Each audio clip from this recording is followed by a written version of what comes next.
जब सब रास्ते बंद हो जाए तब कृपा का रास्ता खुलता है। ये अविश्वासी जीव मानेगा नहीं। अगर इसको थोड़ी भी गली मिली संसार के तो संसार की ही गली में जाएगा, प्रभु के मार्ग में नहीं जाएगा। और जब प्रभु के मार्ग में चलोगे तो संसार की कोई विपत्ति या कोई संपत्ति आपको घसीट ले जाएगी। बहुत विचित्र माया का खेल है, बहुत विचित्र माया का खेल। इसलिए बिल्कुल जो कदम बढ़ाना बहुत मजबूत बढ़ाना, ऐसे बढ़ाना कि अगर घर के सब मर जाएं तो भी हम घर पीछे वापस नहीं लौटेंगे। जिसने देखने का हृदय में ठान लिया प्रभु के, तो उसे और के देखने की इच्छा नहीं कर ली, चाहे नहीं, फिर वापस प्रभु की तरफ नहीं आ पाओगे, पक्का समझ लेना।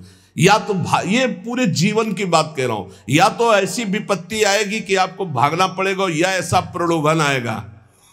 प्रलोभन भी आता है, बहुत जोर का प्रलोभन आता है। कितनी जगह ऐसे प्रलोभन आते हैं साधक के मार्ग में। प्रलोभन और भय, इन दोनों का त्याग करके जो भगवत मार्ग में बढ़ता है वही आगे जाकर के जान पाता है कि संकट, विपत्ति, अपमान, तिरस्कार, संसार सब ठुकरा रहा है, ये भगवान की कृपा है। समझ पाएगा कोई कृपा है? लगता है ये कोई कृपा है? कृपा है, नमस्कार, प्रणाम, माला पहनाया जा रहा है, अनुकूलता है, भोग सामग्री, जय जयकार, ये कृपा है? नहीं, ये कृपा नहीं। बहुत संभल के रहना, ये कृपा नहीं। कृपा है तिरस्कार, अपमान, निंदा, दुख, विपत्ति, संकट। क्यों? इससे संसार का राग और देह भाव नष्ट होता है। इसीलिए सम्मानम कल्याति घोर गरलम कहा गया। सम्मान विष है, नीच पुरुषों द्वारा किया हुआ अपमान अमृत है। विश्वास करो, तुम्हारे आगे पीछे बाएं दाएं ऊपर नीचे केवल भगवान की कृपा घेरे हुए है। वो सुधा धारा बरसा रही है, अमृत रस बरसा रही है। तुम्हारी शक्ति नहीं अब कि तुम भगवान के मार्ग से हट जाओ, क्योंकि ऐसा चिंतन करो, कितना आनंद है। मेरे आगे पीछे दाएं बाएं ऊपर नीचे सब तरफ से मैं कृपा से घिरा हूं। अब मुझे कोई भी परास्त नहीं कर सकता। मैं भी चाहूं तो अब नहीं वापस जा सकता, भाग नहीं सकता, क्योंकि कृपा ने मुझे घेर रखा है। देखो, भगवान पर भरोसा और इसमें कभी शिथिलता ना पावे तो बहुत जल्दी भगवत प्राप्ति हो जाती है। भगवान पर दृढ़ भरोसा और शिथिलता ना आना। जब वो परिस्थिति पैदा करते तब समझ में आता है। जब परिस्थिति थी द्रौपदी की कि कोई भी सभा में नहीं खड़ा हुआ उसकी रक्षा करने के लिए, अपने में दम नहीं रह गई, तब पुकारा, हे श्री कृष्ण द्वारिका वासिन गोविंद। चीरावतार भगवान का वस्त्रावतार हो गया। गजेंद्र जब हार गया, सब छोड़कर चले गए, हजारों वर्ष लड़ता रहा, लगा कि अब तब वो पुकारा, हरि। ऐसे कुछ देहाभिमानी गजेंद्र ये है, मन, ये अहंकार, ये जब घेर करके, अब आप देखना, जिस पर विशिष्ट कृपा होती है उसका सब नाश कर देते हैं भगवान। कैसे? शरीर सब कुछ छोड़ करके भगवत मार्ग में चले तो शरीर तो स्वस्थ होना चाहिए।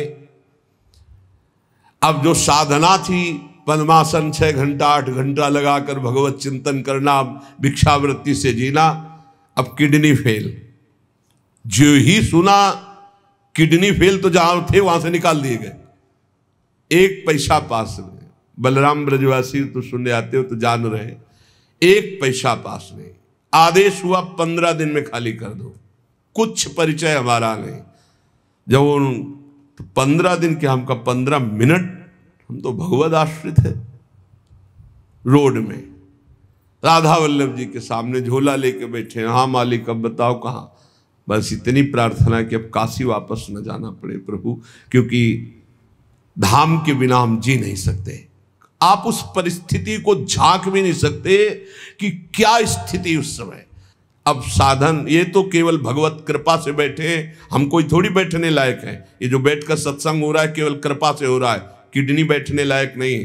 वर्तमान में इस समय जैसे आग रखी हो ऐसे जल रही, पर उसका भान केवल श्री जी के प्रताप से नहीं, फेल किडनी से ऐसे नहीं बैठा जा सकता कि इतनी देर बैठ करके प्रवचन किया जा सके, ये नहीं, ये सब अलौकिकता केवल कृपा से हो रही।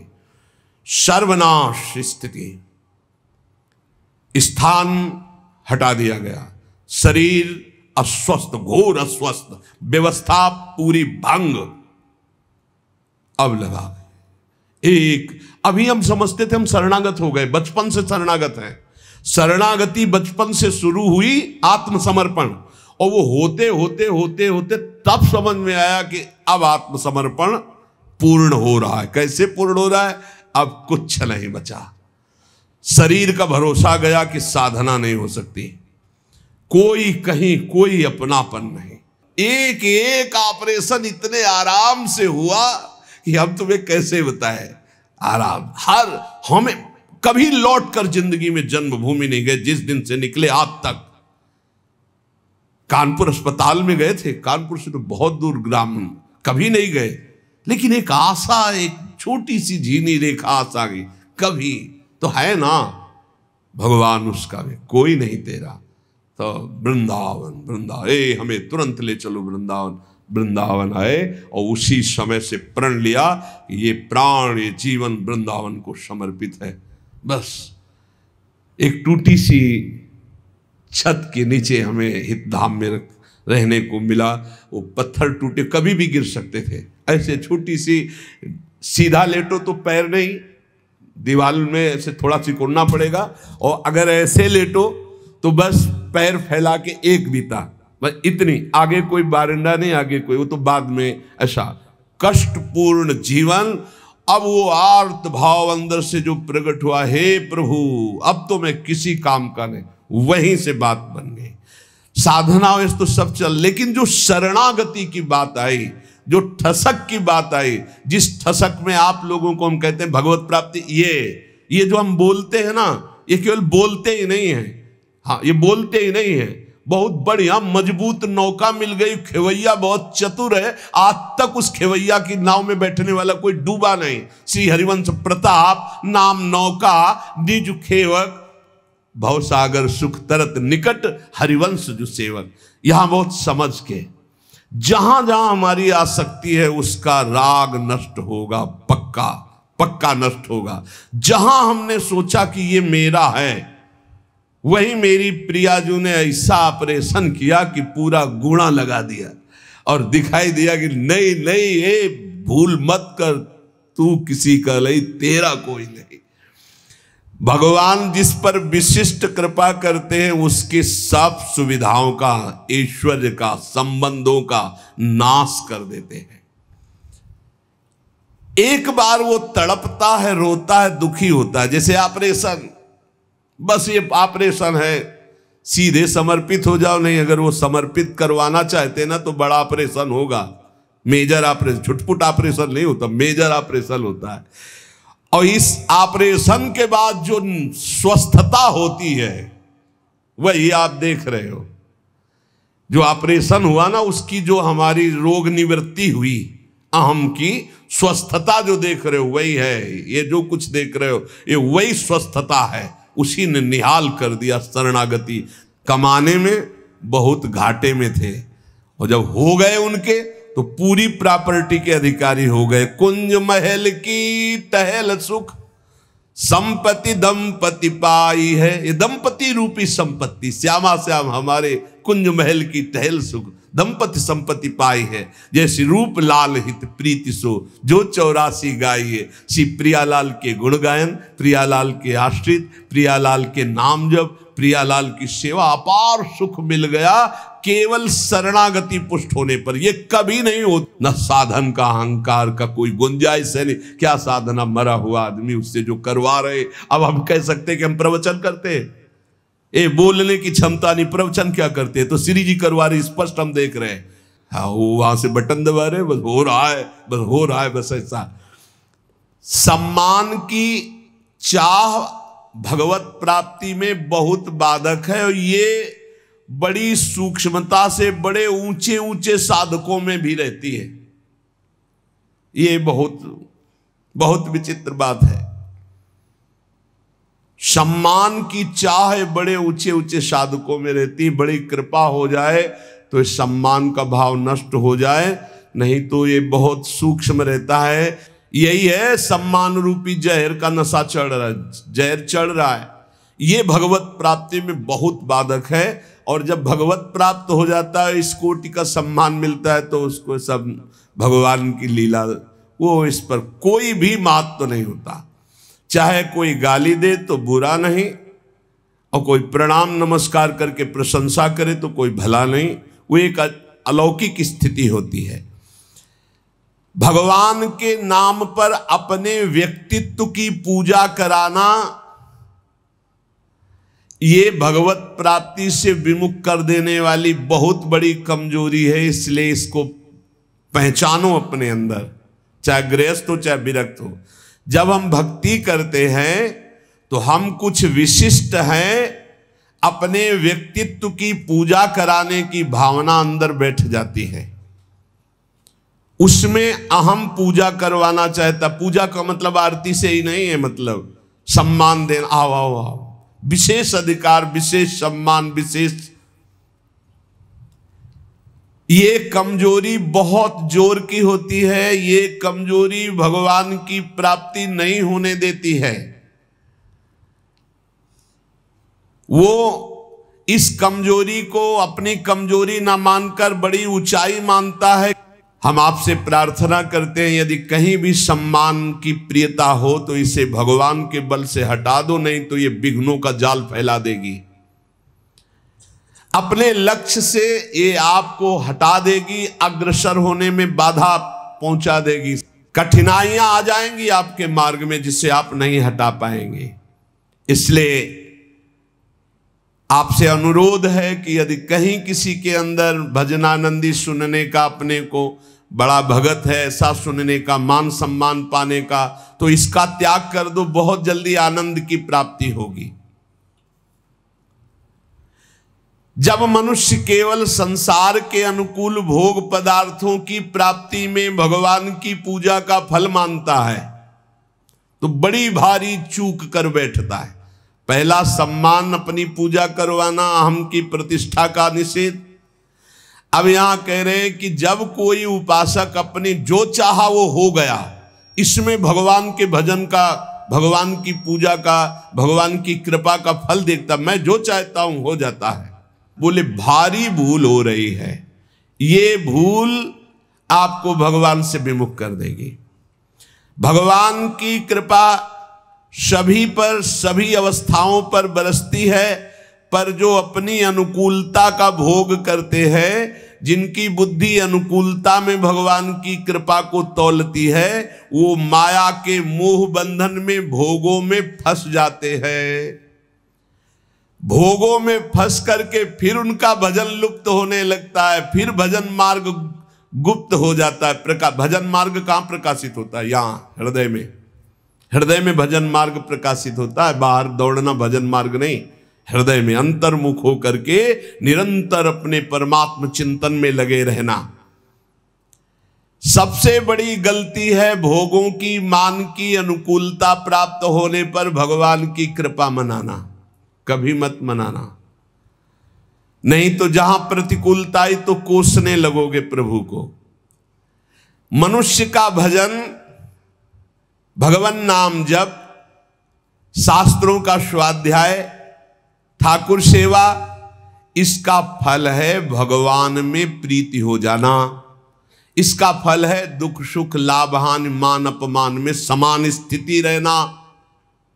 दुख सुख लाभ हानि मान अपमान में समान स्थिति रहना, यह भजन का फल है।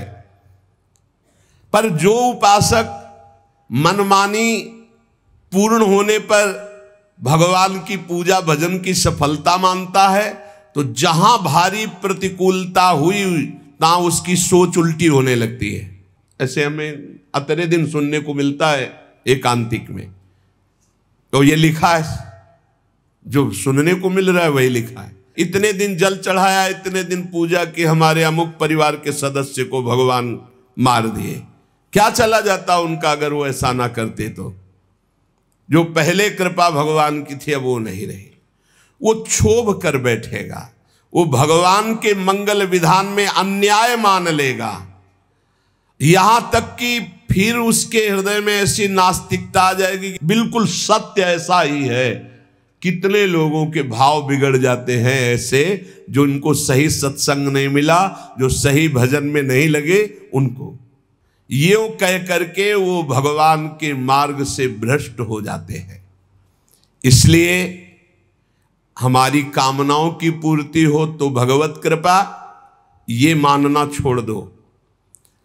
मनुष्य को सफलता मिलती है शुभ कर्म से, और असफलता मिलती है अशुभ कर्म पाप से। और भजन से बल मिलता सफलता असफलता में समान रहना। ये बात समझो, भजन का फल क्या है? भजन का फल सफलता नहीं है, जो चाहे वो मिल गया ऐसा नहीं है। भजन का फल है सुख दुखे समय कृत्वा लाभा लाभौ जया जयो। जय और पराजय में, हानि और लाभ में, सुख और दुख में समान भाव रखना, ये भजन का फल है। सुख मिलना शुभ कर्म का फल है, दुख मिलना अशुभ कर्म का फल है, और सुख दुख में समान स्थिति रखना, ये भजन का फल है, ये भगवत कृपा का फल है। अपनी कर्म वृत्ति को अहंकार की प्रधानता देकर मैंने ये कार्य किया, मैंने भोग लगाया, मैंने आरती की, मैंने भजन किया, मैं तीर्थ याटन में गया, मेरी कामना पूर्ण हो गई। अपनी बुद्धि, अपना बल, अपना भाव, अपना कला कौशल का घमंड अंदर रहता है। इसीलिए साधन करने पर, तीर्थ याटन करने पर, दान करने पर भी उसका जो फल है समता, वो नहीं आ पाती। वो ममता में ही फंसा रहता है। ये जैसे जैसे अहंकार बढ़ता जाता है, वैसे वैसे साधना में विघ्न उपस्थित होता है। सफलता हो गई तो मैंने विजय प्राप्त की। ये जो थोड़ा साधन करने पर अपनी सफलता दिखाई दे तो रोना चाहिए। हमने जो सोचा वही हो गया। बहुत खतरा, खर्चा हो रहा है भजन तुम्हारा जो भगवत प्राप्ति के लिए।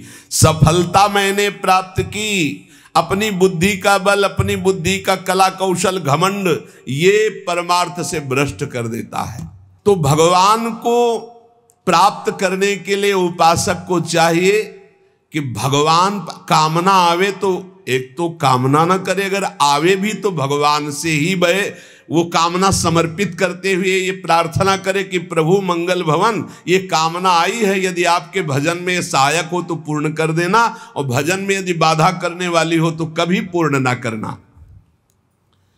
जब भगवान, बहुत ध्यान से सुनना, किसी पर विशेष कृपा करते हैं तब सबसे पहले उसकी सुविधाओं का नाश कर देते हैं।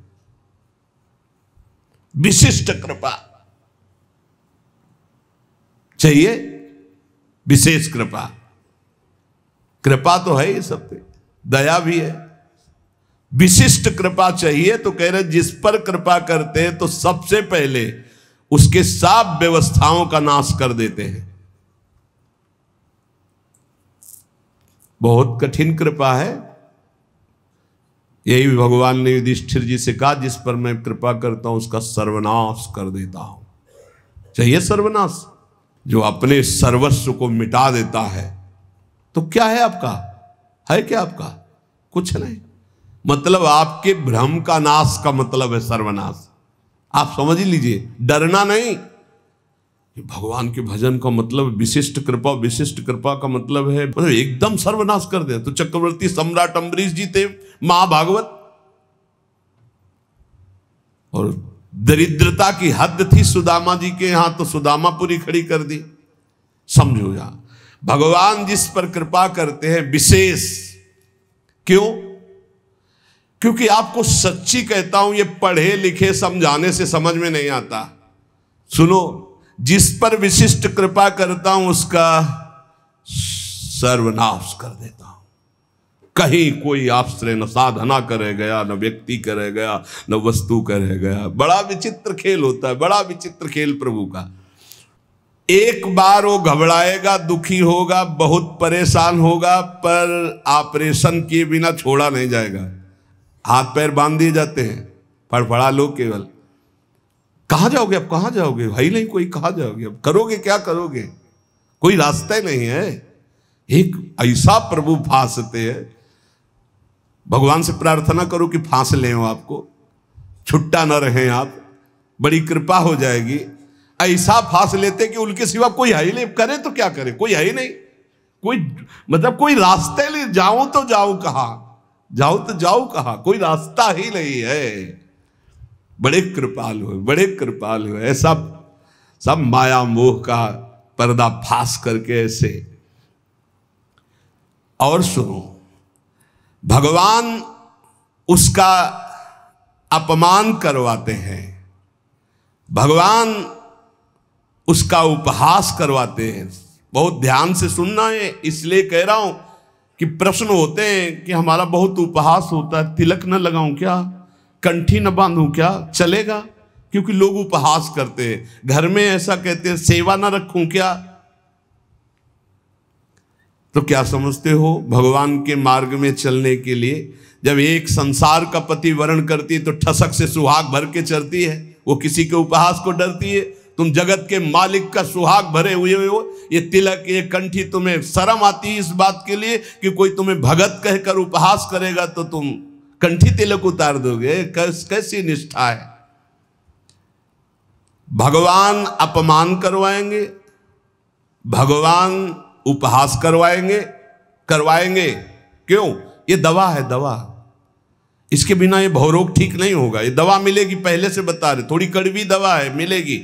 और जिसको ना मिल रही हो तो अभी अस्पताल में भर्ती नहीं हुए हो, आप अपने को स्वस्थ मानते रहो, नाड़ी पकड़े जाएंगे, हर दोष सामने आ जाएंगे, फिर दवा शुरू होगी। क्योंकि एक कह रहे थे कि आप कहते हो भक्ति में बड़ी प्रतिकूलता आती, मेरे जीवन में तो कोई प्रतिकूलता नहीं, तो अभी वो भक्ति आई कहाँ है?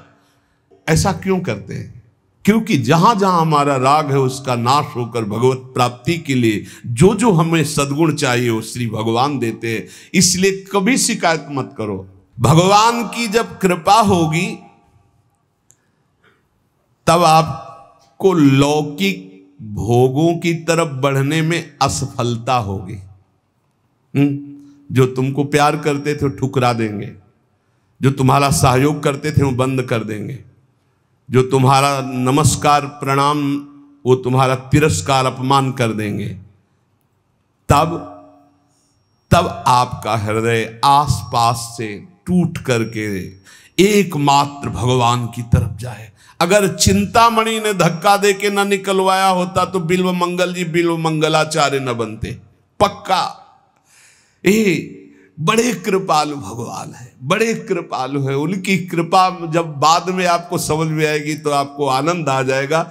स्थिति एक बार ऐसी जीवन में जरूर आती है जब सर्व आश्रय टूट जाते हैं, केवल प्रभु का आश्रय।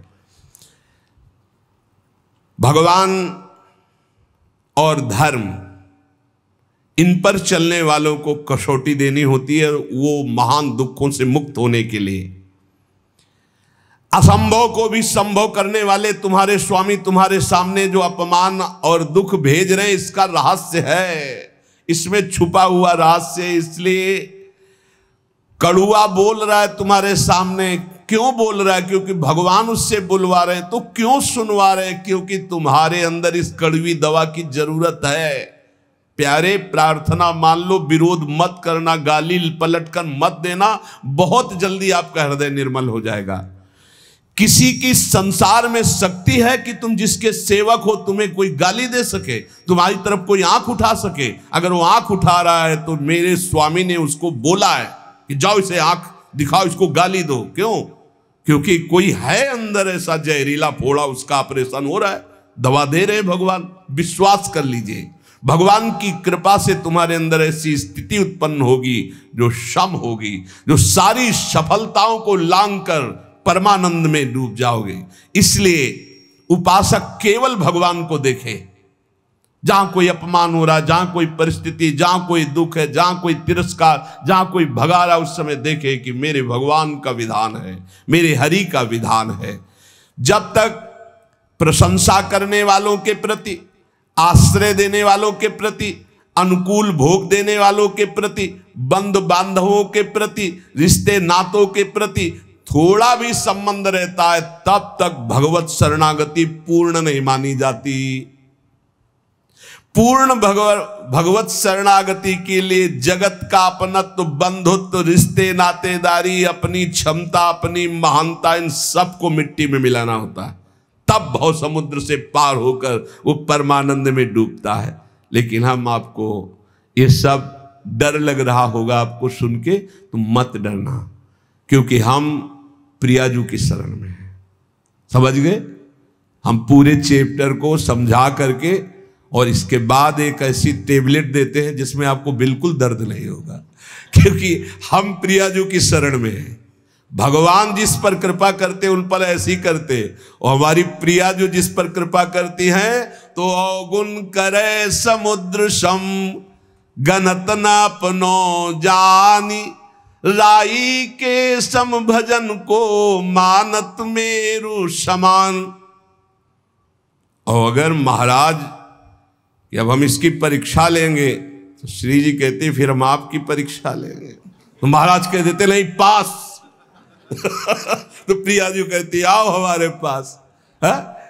हमारी तो बाजी जीत गई भाई। नागरीदासी जन्म जितायो बलिहारी बलिहारी, हमारी सब ही बात सुधारी, सुधार दी हमारी बात। श्री कुंज बिहारी ने श्री लाडली जी की शरणागति प्राप्त हो गई। यहां लाडली जी की शरणागति में परीक्षा नहीं होती। एक आपको अंदर की बात बता देते हैं, यहां इतनी अलबेली सरकार है, बस पास ही पास करती जाती है। परीक्षा ने कहूं न रिस कहूं, भूल हूं न होत सकी, रहत प्रसन्न सदा ही मुख हास्य। ये बस नाम चलाते रहना।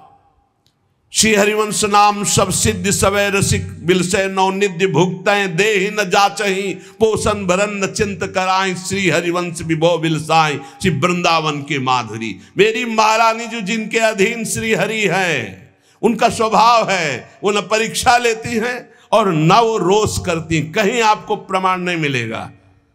परीक्षा नहीं लेती और रोष नहीं करती और भूखा नहीं रहने देती, और कभी भी किसी भी परिस्थिति में घबराहट नहीं आने देती। वो एक अलौकिक आनंद, एक अलौकिक समर्पण, एक अलौकिक, हमारा समर्पण क्या, उनका समर्पण, वो कितना समर्पित है। इसीलिए हम कहते हैं कि हमारी तो जीवन की बाजी जीत गई। नहीं, महाराज ऐसी ऐसी जिस पर मैं प्रसन्न होता हूं उसका सर्व, ये समझना बहुत कठिन है भाई, बहुत कठिन है। और महारानी जो हर समय प्रसन्न ही रहती, जिस पर मैं प्रसन्न होता हूं, जिस पर मैं कृपा दृष्टि करता हूं, वो हमारी श्री जी कृपालुता, दयालुता, करुणा की समुद्र है। कभी भी कैसे पापी क्यों न हो, हरिवंश नाम जो ले, अलक लड़ेती रीझ के महल खवासी दे। ए भाई, इसीलिए राधा राधा राधा राधा राधा ये पिता है, ये कभी भी चपत लगा सकते हैं, लेकिन अगर माता के आंचल में छुप गए तो वो ऐसे करके फिर ऐसे जब देखती है तो पिताजी भी मुस्कुरा के वापस हो जाते हैं। ये होता है ना, अनंत माताओं का वात्सल्य हमारी प्रियाजू में है।